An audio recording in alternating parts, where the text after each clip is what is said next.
कृषि एवं किसान कल्याण विभाग के उप निदेशक डॉक्टर पवन कुमार शर्मा ने फिरोजपुर राजपूत गांव में कृषि अधिकारियों व किसानों के साथ कपास की फसल का निरीक्षण किया। उन्होंने कहा कि पलवल जिले में कपास की फसल में पिंक बोलवर्म का कोई खतरा नहीं है। जिले के किसानों को कपास की फसल की पैदावार के बारे में जागरूक किया जा रहा है।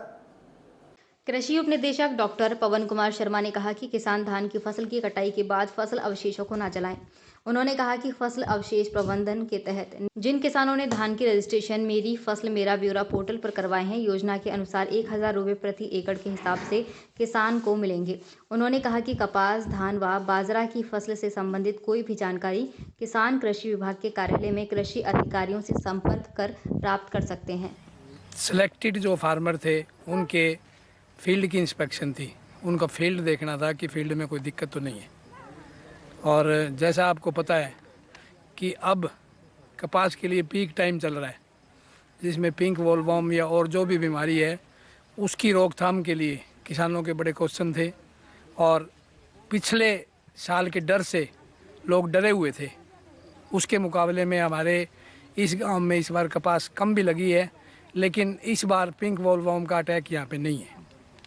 कोई भी बाजरा में, कपास में, धान में किसी तरह की भी दिक्कत हो तो किसान किसी भी समय इन फ़ोन नंबर पे संपर्क कर सकता है। दूसरा, फसल अवशेष प्रबंधन के बारे में किसानों को बताया कि अब धान की कटाई का सीज़न आने वाला है, आप लोगों ने पराली नहीं जलानी। किसानों को ये भी बताया फसल अवशेष प्रबंधन के तहत जिन किसानों ने धान की रजिस्ट्रेशन अब मेरी फसल मेरा ब्यौरा में करवानी है, उसमें 1000 रुपये पर एकड़ के हिसाब से किसान को मिलेंगे।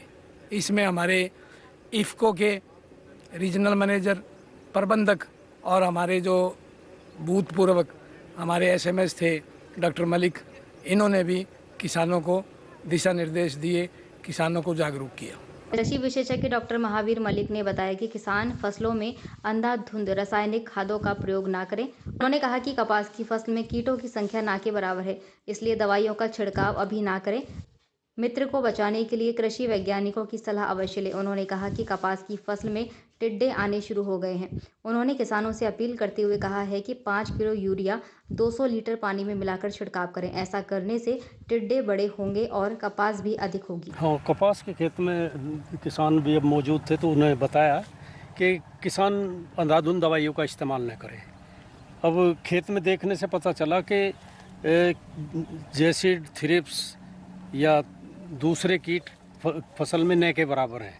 और किसानों को ये भी समझाया आज कि आर्थिक कगार के बाद ही दवाइयों का छिड़काव करना चाहिए। आर्थिक कगार का मतलब है कि जब कीड़े इस अवस्था तक पहुंच जाएं कि उनका नियंत्रण करना जरूरी है, उसी दशा में दवाइयों का वो छिड़काव न करें। तो उसके लिए किसानों ने बताया कि यदि जैसिड है, दो प्रति पत्ता दिखाई देती इस पत्तों का निरीक्षण करने के बाद, या सफ़ेद मक्खी है वो 6 से 8 प्रति पत्ता के हिसाब से दिखाई दे, या थ्रिप्स है वो 8 से 10 दिखाई, तो उसी दशा में छिड़काव करना चाहिए। यदि इससे कम अवस्था में है और देखने में आया कि फसल में क्राइसोपरला भी दिखाई दे रहा है जो कीटों को खाता है, यानी मित्र कीट है एक तरह से, और उसी के साथ में मकड़ियाँ काफ़ी दिखाई दे रही हैं खेत में जो कीड़ों को खाती हैं। तो इसलिए मित्र कीटों को बचाने के लिए ज़रूरी है कि बिना वैज्ञानिकों की सलाह के, विशेषज्ञों की सलाह के किसान भाई दवाइयों का छिड़काव इस समय ना करें।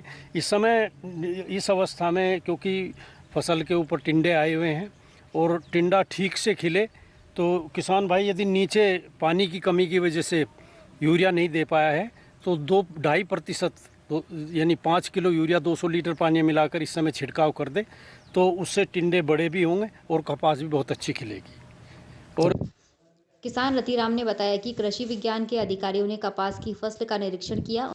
उन्होंने बताया कि फसल में अभी तक कोई रोग नहीं आया है। इसके अलावा कृषि अधिकारियों ने फसल में समय पर खाद डालने व दवाइयों के बारे में जानकारी दी। ये जानकारी दी है जी कि जब फसल में कोई रोग आवे तो टाइम पे उसका दवाई का इस्तेमाल करें और उसके समय पर देखभाल करें।